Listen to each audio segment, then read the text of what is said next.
And together, we can use the strength where we actually represent the majority, and we can take back a non-GMO food supply together.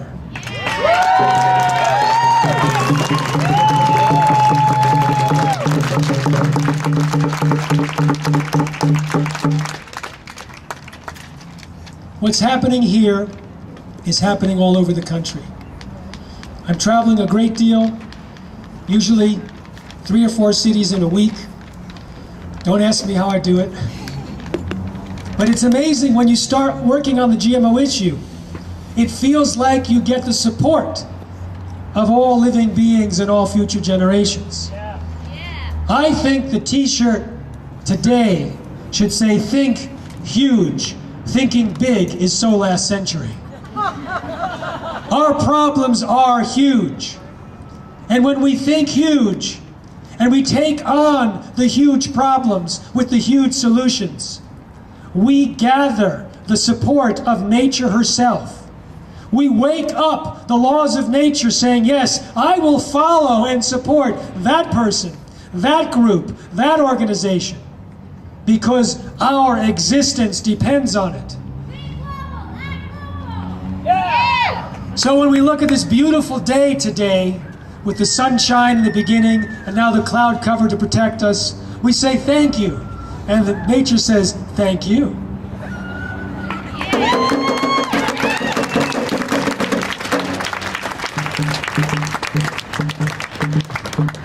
So what we're going to do today, we're offering a film, The World According to Monsanto. I agree. Did you hear that? You say it and there's like, I want to break something.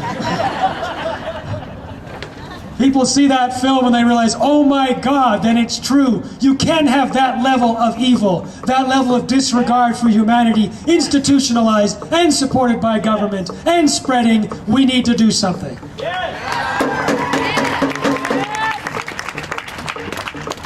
It's an interesting film, I tell you. I get interviewed a lot by filmmakers, including one here today, and I get called by them, and they usually spend some time with them describing the GMO world and who they should interview and whatnot. So Marie-Monique Robin from France, the filmmaker, called me, and I started pointing out people, and every single person I said, she already knew, and many she had already contacted and set up the interviews. She had done her homework like no other filmmaker I had ever talked to.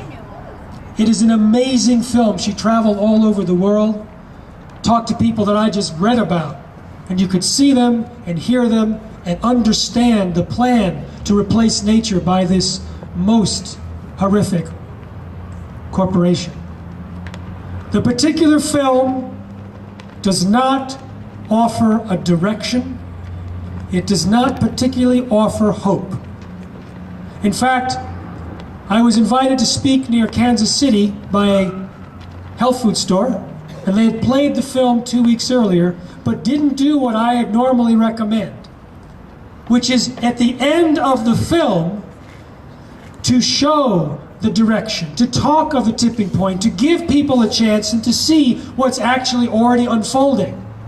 So someone came up to me and burst into tears and said, "Is there hope?" And I said, "Oh yes.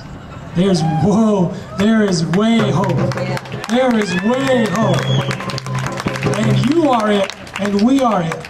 So at the end of The World According to Monsanto, we will meet and we will discuss. And so we will also make sure that everyone there who may not be here knows when the meetings are, knows where the organizations are, knows how they can get involved. And there'll be a panel discussion from those of us that are around answering some questions at that point. So that starts at 3 at the Mercury Cafe. So before that, we're going to have our non-GMO activist circle here. We're going to talk about meetings and groups and whether we need to form a group south of Denver or east of Denver or west of Denver and get this thing moving forward. North of Denver, we've got it. We've already got it. We've got the Boulder group. So I'd like to first, before we end, I'd like to ask those people who have an organization related to GMOs to just say who you are and say what your organization is so we can applaud your work. Okay? Who'd like to go first? Mary, say your organization. GMO, K-N-O-W, it's in Boulder. Okay, Mary and Scott from Boulder. Okay, who else? Yes. We Are Change Colorado, Monday nights. Every Monday night. All right, We Are Change Colorado, Monday nights. See the man in white for directions. Who else? Musicians for Freedom. Musicians for Freedom. Every Wednesday at 9:42 Calumet, Canary Art Gallery, we have a non-GMO activism potluck. Non-GMO activist potluck. See that woman for good food. Okay, who else? Yeah. Food Integrity Now. Food Integrity Now. All right. FoodIntegrityNow.org. .org. Do you have meetings anywhere, or where's your locale? It's the website and the radio show. Okay, Food Integrity Now, website and radio show, foodintegritynow.org. Who else? Colorado says no to GMO. Colorado says no to GMO. Amber, how can people get involved? Come talk to me. Come talk to Amber. It's fun to talk to Amber. Anyone else? Yes. Preschool Denver. Preschool? Free School Denver. All right. Okay. Yes.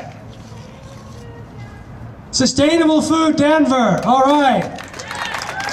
Anyone else?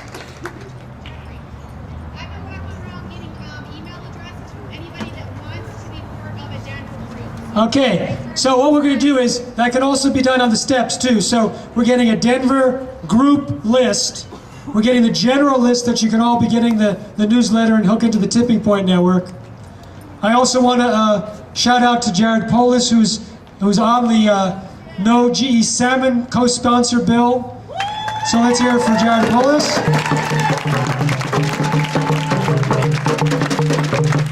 He said to me last night, he said, you know, people should be calling their congressman 50 times a day. We get 3 calls a month on this kind of thing. So make some noise there. Yeah? Now, my personal feeling is that we have to keep knocking on the door of politics, but we don't want to wait. We don't want to give up our power. Some people may be feeling angry. How many people are feeling angry? Some people may be feeling sad. How many people are feeling sad? Some people may have fear. How many people feel fear? Whether it's anger, sadness, or fear, you can decide how you wish to digest this information. But I would like to make a suggestion. I would like to suggest that you take that energy in that emotion and convert it. Make this a tipping point in your digestive life. Instead of feeling like a victim, flip it and feel like a victor, so that you decide what you consider food and not have it dictated to you by the biotech industry or their enforcement wing, the FDA.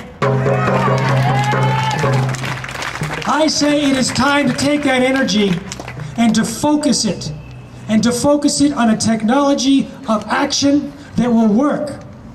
And I believe, after looking at this issue for many years and traveling to 32 countries and seeing what I'm seeing, that we have the technology in hand. We have produced a lot of different materials that convey the 3 pillars for transformation. The health dangers, which by the way has 2 tracks. The documented health risks and discrediting those that say GMOs are safe, which by the way is really simple. I'll give you an example.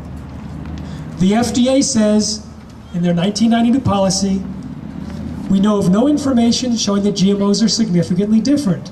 Therefore, no testing necessary, no labeling. Monsanto, who told us that PCBs, Agent Orange, and DDT was safe, they can decide if their GMOs are safe without even telling the FDA if they want to put it on the market. And we've done our job. We're not going to approve GMOs. Why did they do that?